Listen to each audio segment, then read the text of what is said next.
हमारी महान संस्कृति की अभूतपूर्व धरोहर, दुनिया के सबसे बड़े सामाजिक और धार्मिक उत्सव महाकुंभ 2025 की शुरुआत हो चुकी है। पौष पूर्णिमा और मकर संक्रांति के प्रथम शाही स्नान पर 3.5 करोड़ से अधिक श्रद्धालुओं ने पवित्र संगम में डुबकी लगाई। आप भी महाकुंभ में आने की योजना बना रहे हैं तो अवश्य ही आएँ। इस बार दुनिया के 70 देशों से 45 करोड़ से अधिक श्रद्धालुओं के आने की उम्मीद है। आज के वीडियो में हम महाकुंभ से जुड़ी एक एक डिटेल पर विस्तार से बात करेंगे। आने से पहले वीडियो जरूर देखें, आपको आपके हर एक सवाल का जवाब मिलेगा। भारत विविधताओं का देश, एक ऐसा स्थान जहां संस्कृति, धर्म और आस्था की जड़ें हजारों वर्ष पुरानी हैं और इन्हीं आस्थाओं का सबसे बड़ा उत्सव है महाकुंभ। कुंभ यानी कलश, और कलश का हिंदू धर्म में बहुत ही पवित्र स्थान है। महाकुंभ का मुख्य आकर्षण है शाही स्नान। यह वह समय है जब विभिन्न अखाड़ों के साधु संत भव्य जुलूस के साथ पवित्र नदियों में स्नान के लिए आते हैं। इसके अलावा महाकुंभ में आध्यात्मिक प्रवचन, योग शिविर और धार्मिक चर्चा भी होती है। यह सब मिलकर इसे एक सांस्कृतिक और आध्यात्मिक पर्व बनाते हैं। महाकुंभ सिर्फ एक मेला ही नहीं, केवल भारत भर में ही नहीं बल्कि समूची दुनिया में मानवता का सबसे बड़ा धार्मिक और आध्यात्मिक आयोजन है। हर 12 साल में आयोजित होने वाला यह ऐतिहासिक मेला 4 पवित्र स्थानों हरिद्वार, उज्जैन, नासिक और प्रयागराज में होता है। महाकुंभ का महत्व हिंदू धर्म में अत्यंत गहरा है। ऐसा माना जाता है कि महाकुंभ के दौरान इन पवित्र नदियों में स्नान करने से जीवन के सारे पाप धुल जाते हैं और मोक्ष की प्राप्ति होती है। प्रयागराज, जिसे प्राचीन समय में प्रयाग कहा जाता था, हमेशा से ही भारतीय धर्म और संस्कृति का केंद्र रहा है। गंगा, यमुना और सरस्वती 3 पवित्र नदियों का संगम होने के कारण प्रयागराज महाकुंभ की महत्ता और भी अधिक हो जाती है। इसी वजह से प्रयाग को तीर्थों का राजा प्रयागराज भी कहते हैं। महाकुंभ का इतिहास जुड़ा है समुद्र मंथन से। आज से करोड़ों वर्ष पूर्व जब देवताओं और असुरों ने मिलकर समुद्र मंथन किया और उसमें से अमृत कलश निकला तो दोनों के मध्य अमृत के लिए संघर्ष हो गया। इसी दौरान छीना झपटी में अमृत की 4 बूंदें पृथ्वी के 4 स्थानों हरिद्वार, प्रयागराज, उज्जैन और नासिक में गिरी। पवित्र नदियों के किनारे बसे यह 4 स्थल ही कालांतर में महाकुंभ के आयोजन स्थल बने। महाकुंभ का महत्व केवल धार्मिक ही नहीं बल्कि सामाजिक और वैज्ञानिक दृष्टि से भी महत्वपूर्ण है। यहाँ नदियों में स्नान करने का जिक्र केवल पौराणिक ही नहीं है, वैज्ञानिक दृष्टिकोण से देखा जाए तो इन नदियों का पानी अद्वितीय गुणों से भरपूर है जो शरीर और मन को शुद्ध करने में मदद करता है। महाकुंभ के दौरान करोड़ों लोग, चाहे वे किसी भी जाति, भाषा या धर्म से हों, एक जगह पर इकट्ठा होते हैं।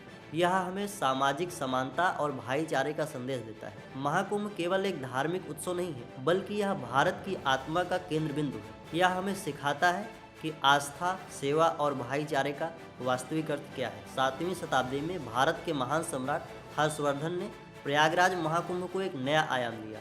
राजा हर्षवर्धन 7वीं शताब्दी के भारत के सबसे प्रभावशाली शासकों में से एक थे। वे वर्धन वंश के अंतिम महान सम्राट थे जिन्होंने भारत के उत्तरी भाषा पर शासन किया। उनका शासनकाल धर्म, कला और साहित्य के लिए स्वर्णिम काल माना जाता है। चीनी यात्री हुएनसांग के अनुसार सम्राट हर्षवर्धन हर 6 साल में कुंभ आते थे और अपनी पूरी संपत्ति दान कर देते थे, यहाँ तक कि राज्य के गहने भी। सम्राट हर्षवर्धन ने कुंभ मेले को धार्मिक आयोजन के साथ साथ मानवता की सेवा और समाज कल्याण का मंच बनाया। उन्होंने लाखों तीर्थयात्रियों को भोजन, वस्त्र और धन प्रदान किया।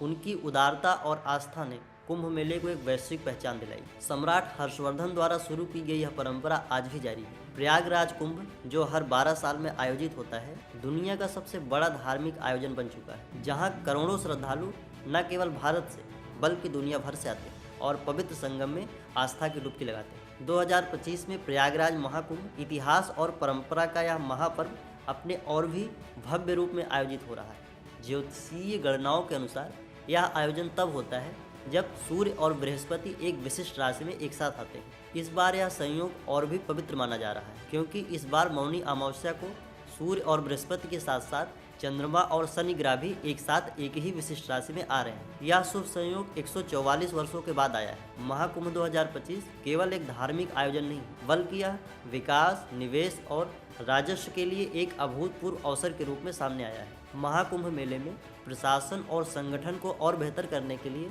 उत्तर प्रदेश सरकार ने महाकुंभ मेला क्षेत्र के नाम से एक नया जिला ही बना दिया है।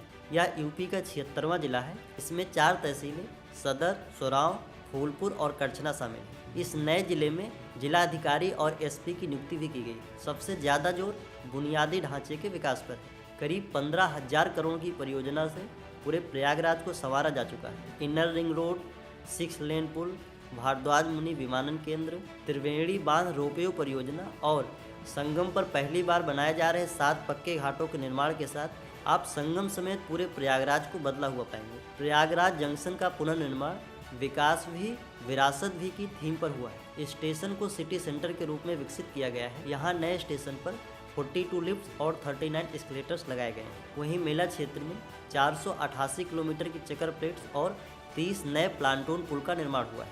पूरे मेला क्षेत्र की मैपिंग के लिए सरकार ने गूगल मैप के साथ मिलकर काम किया है और 328 AI लैस कैमरे लगाए गए हैं। श्रद्धालुओं की सुरक्षा के लिए पूरे मेला क्षेत्र में 50,000 से अधिक सुरक्षाकर्मी तैनात हैं। साथ ही समग्र सुरक्षा के लिए 2750 से अधिक CCTV कैमरे लगाए गए हैं। ड्रोन रिकॉर्डिंग को रोकने के लिए एंटी ड्रोन टेक्निक इंस्टॉल की गई है। श्रद्धालुओं की सुविधा के लिए 1.5 लाख से अधिक शौचालय बनाए गए हैं। इन विकास कार्यों की वजह से हजारों लोगों को प्रत्यक्ष एवं अप्रत्यक्ष रूप से रोजगार मिल रहा है। मेला प्रशासन ने त्वरित सहायता के लिए हेल्पलाइन नंबर जारी किए हैं, जिन पर सहायता के लिए संपर्क किया जा सकता है। महाकुंभ हेल्पलाइन नंबर 1920, मेला पुलिस 1944, फायर सर्विस 1945, एम्बुलेंस सेवा 102 एंड 108, खाद्य एवं रसद हेल्पलाइन 1010।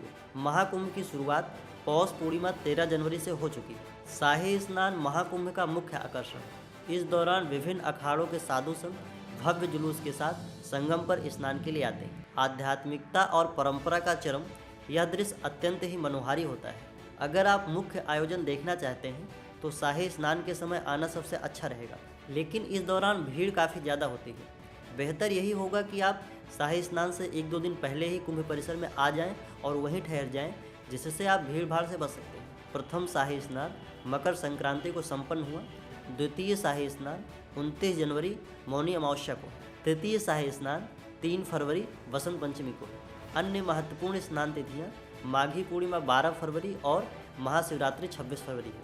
इन तिथियों में संगम में स्नान करने से विशेष पुण्य की प्राप्ति होती है। कनेक्टिविटी की बात करें तो देश भर के विभिन्न शहरों से प्रयागराज की डायरेक्ट कनेक्टिविटी है। प्रयागराज पहुंचने के लिए 9 प्रमुख शहरों दिल्ली, मुंबई, अहमदाबाद, लखनऊ, भोपाल, रायपुर, चेन्नई, बेंगलुरु और कोलकाता से डेली फ्लाइट से। प्रयागराज में कुल 9 रेलवे स्टेशन हैं, जहां से रोज करीब 500 ट्रेनें गुजरती हैं। साथ ही इंडियन रेलवे 992 मेला स्पेशल ट्रेनें भी चला रहा है, जो देश के विभिन्न शहरों से सीधे कुंभ की ओर आ रही है। प्रयागराज के स्टेशनों से संगम की दूरी की बात करें तो झूंसी स्टेशन 4 किलोमीटर है, Prayagraj Sangam station 6 kilometre, Rambagh station 8 kilometre, Prayag junction 9 kilometre, Prayagraj junction 10 kilometre, Naini junction 12 kilometre, Prayagraj Chheoki 15 kilometre, Subedarganj station 15 kilometre और फाफामऊ जंक्शन 24 किलोमीटर। आप ट्रेन की यात्रा का प्लान बना रहे हैं तो अधिक जानकारी के लिए महाकुंभ की रेलवे हेल्पलाइन 1800-4199-139 पर भी कांटेक्ट कर सकते हैं। प्रयागराज सभी बड़े शहरों से सड़क मार्ग से भी जुड़ा हुआ है। यहाँ आप अपनी गाड़ी या सरकारी बसों से आ सकते हैं। प्रयागराज में महाकुंभ के दौरान ठहरने के लिए कई व्यवस्थाएं हैं, जिनमें टेंट सिटी, होटल, धर्मशाला और होम स्टे शामिल हैं। महाकुंभ के लिए प्रशासन ने संगम के पास टेंट सिटी बसाई है। महाकुंभ की विशालता व भव्यता की तरह महाकुंभ की टेंट सिटी भी अनोखी व अनूठी है। टेंट सिटी का निर्माण लगभग 4000 हेक्टेयर यानी 40 किलोमीटर के करीब क्षेत्रफल में हुआ है, जिसमें प्रतिदिन 10 लाख से अधिक लोग ठहर सकते हैं।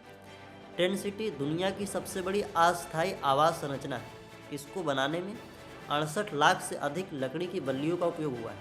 अगर इन लकड़ी की बल्लियों को एक साथ रख दिया जाए तो इनकी कुल लंबाई संगम से अमेरिका तक की दूरी का 1.5 गुना होगा। टेंट सिटी अत्यंत विशाल होने के साथ साथ भव्य भी है। यहाँ आपको AC, heater, TV, dining tables, modern toilets, wifi समेत सभी लग्जरी सुविधाएं मिलेंगी। इसका किराया 5000 से लेकर 1 लाख तक है। प्रयागराज में अलग अलग तरह के लगभग 150 होटल हैं। इनमें सस्ते होटल से लेकर लग्जरी होटल्स तक शामिल हैं। Hotel Kanha Shyam, hotel Prayagraj residency, hotel Milan palace, hotel Ajay international मुख्य लग्जरी होटल हैं। ये सभी सिविल लाइंस में स्थित हैं। आप अपने परिजनों के साथ आ रहे हैं तो भीड़ में उनका विशेष ध्यान रखें। बच्चों व बुजुर्गों के लिए पहचान बैंड या ID कार्ड बना सकते हैं। ये बैंड या ID कार्ड स्टेशनरी की दुकानों पर बड़ी आसानी से मिल जाएंगे। इसमें आप अपनी इन्फॉर्मेशन लिखकर बच्चों व बुजुर्गों को पहना सकते हैं। गलती से अगर कोई बिछुड़ जाता है तो तुरंत ही खोया पाया केंद्र में संपर्क करें। कुंभ सिटी में मेला प्रशासन ने 10 डिजिटल खोया पाया केंद्र बनाया हुआ है। किसी भी समस्या के लिए आप मेला क्षेत्र में मौजूद पुलिसकर्मी या वॉलंटियर से संपर्क कर सकते हैं। स्नान करने व घूमने जाने से पहले आप कुंभ की आधिकारिक वेबसाइट kumbh.gov.in पर भी जानकारी प्राप्त कर सकते हैं। यात्रा को सुगम व आरामदायक बनाने के लिए कुछ बातों का विशेष ध्यान रखें। पानी का बोतल साथ रखें, केवल सरकारी या अधिकृत दुकानों से ही खरीदें। हल्का और पौष्टिक भोजन जैसे नमकीन, ड्राई फ्रूट्स, बिस्किट्स आदि साथ रखें। कुंभ में काफ़ी पैदल चलना पड़ सकता है, इसके लिए जूते आरामदायक व टिकाऊ पहनें। कुंभ में भीड़भाड़ की वजह से कभी कभी मेला प्रशासन कुछ क्षेत्रों को बंद कर देता है, वहां पर न जाएं। ऐसे क्षेत्रों में बिना अनुमति प्रवेश न करें। सुरक्षा बैरिकेड्स को पार न करें। कुंभ में ठगों और चोरों के गिरोह भी सक्रिय रहते हैं, इसलिए किसी भी अनजान व्यक्ति पर भरोसा न करें। फर्जी साधुओं व दलालों के बहकावे में न आएं। कुंभ में हर जगह जाने का रास्ता और गाड़ियों की पार्किंग के लिए ट्रैफिक पुलिस ने स्थान तय किया है, इसका पालन करें। इन नियमों का पालन करेंगे तो आप भीड़भाड़ और जाम से बच पाएंगे। कीमती सामान जैसे मोबाइल, पर्स, बैग और गहने संभाल के रखें। प्रयागराज में कई सारे दर्शनीय और धार्मिक स्थल भी हैं, जहां पर जाकर आप अपनी महाकुंभ की यात्रा को और भी अधिक यादगार बना सकते हैं। लेटे हुए हनुमान जी संगम से 900 मीटर की दूरी पर गंगा घाट पर स्थित है। यह मंदिर 700 साल पुराना है। मान्यता है कि हर साल गंगा मैया लेटे हुए हनुमान जी को स्नान कराने आती है। यहाँ जाने का समय सुबह 7:30 बजे से दोपहर 2 बजे तक व शाम को 4:30 बजे से रात 8 बजे तक। वेणी माधव मंदिर, यह मंदिर संगम से करीब 2 किलोमीटर दूर निराला मार्ग, दारागंज में है। ये भगवान माधव के 12 प्रमुख मंदिरों में से एक है। इसमें भगवान वेणी माधव अपने चतुर्भुज रूप में विराजमान है। मंदिर खुलने का समय सुबह 5 बजे से दोपहर 1 बजे तक एवं शाम को 4 बजे से रात 10 बजे तक। भारद्वाज आश्रम संगम से 5 किलोमीटर दूर कर्नलगंज में। त्रेता युग में भगवान राम यहाँ सीता और लक्ष्मण के साथ आए थे। यहीं पर ही भरद्वाज मुनि ने उन्हें चित्रकूट जाने का मार्ग बताया था। यह आश्रम सुबह 4:30 बजे से रात 10 बजे तक खुला रहता है। नाग वासुकी मंदिर संगम से 3.5 किलोमीटर दूर दारागंज में है। आप सुबह 5:30 बजे से रात 10 बजे के बीच यहाँ जा सकते हैं। मान्यता है कि प्रयागराज आने वालों की यात्रा नाग वासुकी के दर्शन के बिना अधूरी रह जाती है। यहाँ नागों के राजा वासुकी विराजमान है। इसके साथ साथ मनकामेश्वर मंदिर, अक्षयवट वृक्ष, अलोपी माता मंदिर, सरस्वती कूप, सोमेश्वर महादेव, आनंद भवन, अकबर का किला, आज़ाद पार्क, खुसरो बाग आदि जगहों पर भी जा सकते हैं। अलोपी बाग मंदिर संगम से 2.5 किलोमीटर दूर मटियारा रोड पर है। यह मंदिर भारत के प्रतिष्ठित 51 शक्तिपीठों में से एक है। पौराणिक मान्यताओं के अनुसार देवी सती के दाहिने हाथ का पंजा यहाँ कटकर गिरा था। खान पान की बात करें तो प्रयागराज में देहाती रसगुल्ला, राजा राम लस्सी वाले, नेतराम की कचौड़ी, जायसवाल डोसा, चौरसिया समोसा, मसाला चुरमुरा, कामधेनु स्वीट्स, पंडित जी की चाट जैसे व्यंजनों का लुत्फ उठा सकते हैं। महाकुंभ मेले का समापन 26 फरवरी को महाशिवरात्रि के दिन होगा। अनुमान है कि प्रयागराज महाकुंभ में देश दुनिया से 45 करोड़ से अधिक श्रद्धालु आ रहे हैं। यह संख्या ही इस आयोजन के भव्यता एवं विशालता को दिखाती है। 1.5 महीने तक चलने वाले इस विशाल महापर्व में दुनिया के कई देशों की जनसंख्या से अधिक तीर्थयात्री सम्मिलित हो रहे हैं। और यह सिर्फ अनुमान है, वास्तविकता में यह संख्या और भी अधिक हो सकती है। प्रयागराज महाकुंभ केवल एक आयोजन ही नहीं, बल्कि आस्था, इतिहास और परंपरा का महासंगम है। राजा हर्षवर्धन की विरासत और कुंभ की पौराणिकता इसे और भी विशेष बनाती है। आप भी महाकुंभ में जरूर आएं और पवित्र संगम में डुबकी लगाकर पुण्य प्राप्त करें। जय गंगे मैया, हर हर गंगे मैया।